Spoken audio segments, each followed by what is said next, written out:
Hello and welcome back. In this video, I'll be teaching you how to create a sales purchase order. So let's get started. First, in the main navigation panel, click on the Markets tab. Once you've clicked on that, in the left navigation, you'll see a tab called Mass Markets. The Mass Markets tab will give you a selection of options to choose from. For now, we will click Sales Purchase Order, then Purchase Order Entry. Once the page has loaded, in the Content panel, you'll see a form called Purchase Order Entry. This is where we will be creating our sales purchase order. Before we begin, let's quickly discuss the reason why creating sales purchase orders are important. A purchase order, also known as a PO, is a document generated by the buyer in order to authorize a purchase transaction. Purchase orders allow you to modify and review details such as company information, shipping details, vendor information, order information, and etc. If you're not familiar with the terms used in each section, don't worry. Orbit has provided a help service called Ask Lola. If there's an input field or term that you're not familiar with, click on the question mark next to it, and a pop-up will explain what the input field is and how you can fill it out. PO number is a number that uniquely identifies a purchase order and is generally defined by the buyer. It can consist of alphabetic, numeric, underscores, and hyphens. For this example, let's create a purchase order called PO 150. A pop-up will appear saying Purchase Order PO 150 does not exist. Would you like to create it? Click Yes to create the PO. Clicking No will not create the purchase order. Retailer contains all the retailers you currently do business with. For this example, let's choose Amazon as our retailer. There are different types of purchase orders such as blanket, new orders, released, and standalones. The types detect how orders should be processed. For this example, we will choose blanket purchase order. Location is where the purchase order is being routed to. Distribute to tells us who the order is sent out to. The order can be sent out to consumers, distribution centers, stores, or Mark IV. For this example, let's choose DTST. Department is a specialized functional area within an organization. The PO tells us which department the orders are for. For now, let's say the order is for the marketing department. Vendor number is a number assigned to the vendor by a certain retailer. Let's say the vendor number Amazon assigned to us is V010933394. Status displays what stage the purchase order is at. For this PO, its status is open, which means that the PO has yet to be accepted or declined. There are other statuses such as void, accepted, on hold, routed, exception, in warehouse, invoiced, and closed. Sources tell us where the purchase order is coming from, such as QuickBooks, Great Plains, and etc. PO date is the date when the PO was created. To enter the date, click on the input field and a small calendar will appear.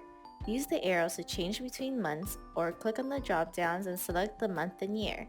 Then click on the desired date. Let's say the PO date was created on May 1st, 2017. Cancel date is the last day the vendor can cancel the PO. Same as the PO date, use the calendar to select the cancel date. We will pick June 2nd, 2017. Delivery date is the date the vendor has to deliver the retailer's orders by. Let's input June 20th, 2017 as the delivery date. Effective date is which a transaction is recorded or when an agreement takes effect. This is not a required field, so the effective date can be left blank. Let's input May 1st, 2017 as the effective date. Shipping date is the date the retailer's orders has to be shipped by. For now, let's say the shipping date is June 10th, 2017. Not before date is a date that tells the vendors to not deliver before this date. This is not a required field, so the not before date can be left blank. Let's input June 7th, 2017. No later date is the date the order should not be delivered after. This is not a required field, so the no later date can be left blank. Let's pick June 15th, 2017. Deliver after date is the date the vendor can start delivering. This is not a required field, so the deliver after date can be left blank. Let's input June 2nd, 2017. After filling out the general information, let's move on to the section on the right. Here we have the tabs Shipment, Terms, and Freight. We will have to complete the information here before moving on to the Details tab or Additional Properties tab.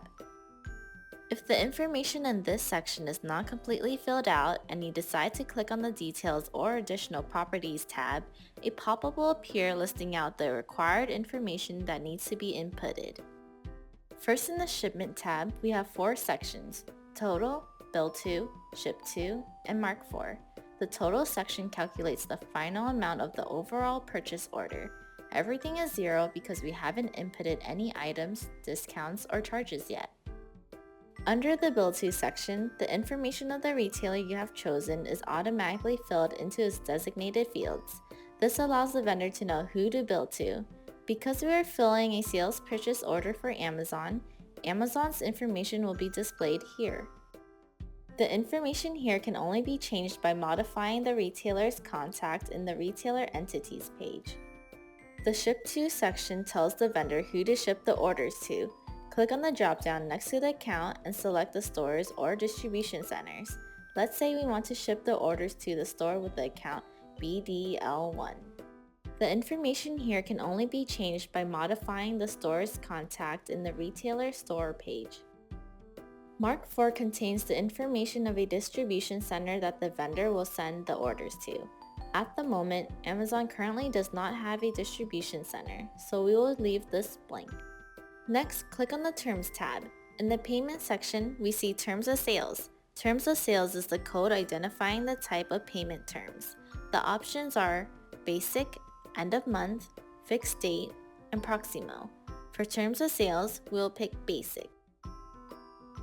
Terms Basic Date code is a code identifying the beginning of the terms period. Codes that are currently offered by RxSend are Ship Date, Delivery Date, Invoice Date, Effective Date, Receipt of Goods, and Invoice, but for Amazon, only Invoice Date is offered. Discount percent is a discount available to the purchaser if an invoice is paid on or before the term's discount due date. Let's input 5% as the discount percent.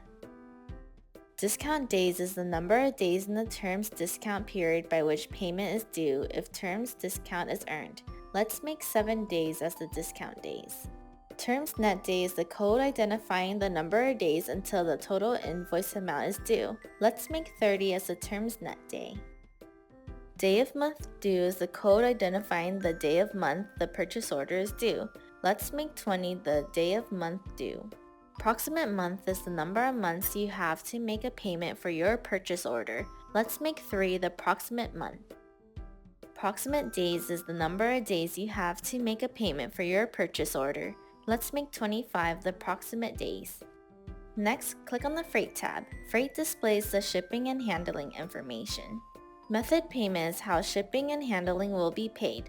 There are a list of payment methods such as paid by buyer, collect, defined by buyer and seller, FOB port of call, prepaid by seller, and paid by seller. There are other payment methods such as third-party pay and prepaid but charged to customer, but it is not offered to Amazon in this case. For now, let's pick collect as the method of payment. Location ID lists the locations of the warehouses. The warehouses are located in LAX Cargo Operations, Los Angeles Long Beach Seaport, Ontario Airport, and Port of Tacoma. Let's choose Ontario Airport. Transfer description is a statement that explains the transfer in more detail. This is not a required field. In this case, we will input Amazon will pay the freight amount. Freight amount is a charge paid for transportation of goods by air, land, or sea. Let's say the freight amount is $200. This section displays the contact information of who to bill the freight amount to. It is determined by method of payment. If we chose prepaid by seller, then the seller's information will be displayed. If we choose collect, the retailer's information will appear. Since we chose collect, Amazon's information will be used. Once the general information, shipment, terms, and freight have been filled out, let's move on to the Details tab. The Details tab displays the detailed information about the orders. At the bottom of the content panel, click on the plus icon to add the items. Once you click on the plus icon, a pop-up will appear. This is where we will select the items and place it onto the purchase order. Click on the drop-down next to the item number. This lists all the products that are currently held in the inventory. For now, let's choose Greenies. Once an item has been chosen, the information pertaining to the item will automatically fill into its designated fields. PO item number is the item number that retailers refer to their items. If we were to import an 850, this PO item number will be different. Because we're manually creating the purchase order, then the PO item number will be the same as the item number. Item pack determines how it's physically stored in the warehouse. PO item pack is the same as the item pack from above. The PO item pack is received from the 850, but since we're manually creating a sales purchase order, the PO item pack defaults to the item pack of the current item. SKU or stock keeping unit is a product and service identification code for a store or product. It helps track the item for inventory. UPC, also known as Universal Product Code, is a 12-digit code that uniquely identifies a product. GTIN 14, also known as Global Trade Identification Number, is a unique 14-digit number assigned by the GS1 US organization. ULM, or Unit of Measure, is a standard unit or system of units by means of which a quantity is accounted for and expressed. Description is a statement that describes the item. We will input a small description about Greenies here. Next is the charges section. Quantity is how much there is of that item. Let's make 30 the quantity. When entering the quantity, the number will affect the quantity pieces, gross amount, and net amount. Quantity pieces is the amount in the pack. If you were to refer back to the item's product master entry and check the pack number of the item, this will be multiplied to the quantity and will result into the quantity pieces.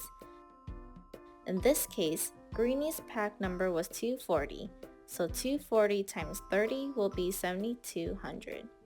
Retail unit price tells you how much you want to sell to your customers for this item. The retail unit price displayed here can be found from the product master entry under unit price. You have the option to change the retail unit price, but for now, we will keep the price $35. Gross amount refers to the total amount before anything is deducted. This amount is calculated by multiplying the quantity to the retail price, so the gross amount is $1,050. Discount is a deduction of an amount from the original price. This is not a required field. For now, let's say the discount amount is $200. Adding a discount amount will reduce the net amount. SAC, otherwise known as a service allowance and charge, is used to request or identify a service, promotion, allowance, or charge. If an SAC is attached, it will apply an allowance and/or charge. Net amount refers to the amount remaining after certain adjustments have been made for deductions or expenses. Net amount equals quantity times retail unit price minus applied discounts and SAC. In this case, the net amount is $850. Below the general information and charges is a section that contains subdetail, MTX, N9, PID, and SAC. Subdetail contains the MTX, N9, PID, and SAC that have been inputted. This will be blank since we haven't attached anything yet. MTX is a text attachment to specify textual data. Click on the plus sign at the bottom of the panel to add a MTX. A pop-up will appear which will display a free text form. We will input this statement. To add the MTX, click Save. If not, click Cancel. Once saved, the MTX should appear in the grid. If you want to edit the MTX, click on the pencil icon. If you want to remove the MTX, click the trash can icon. You can also store your MTX's data in alphabetical order. N9 is used to transmit identifying information as specified by the Reference Identification Qualifier. Click on the plus sign on the bottom of the panel to add a N9. A pop-up will appear which will display its details. Code contains the subjects, letter or notes, mutually define, and store number. We will choose letter or notes and input. Make sure to read through the MTX attached.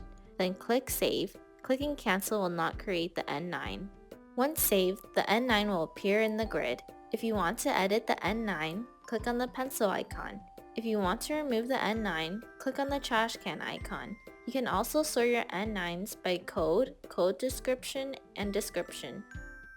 PID is used to describe a product or process in coded or free-form format. Click on the plus sign at the bottom of the panel to add a PID. A pop-up will appear which will display code, item type, and description.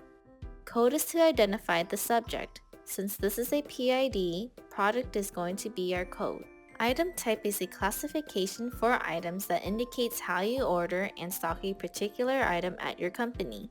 Every item that you purchase from a vendor has an item type. There are 4 item types: inventory, non-stock, special orders, and services. I will input inventory.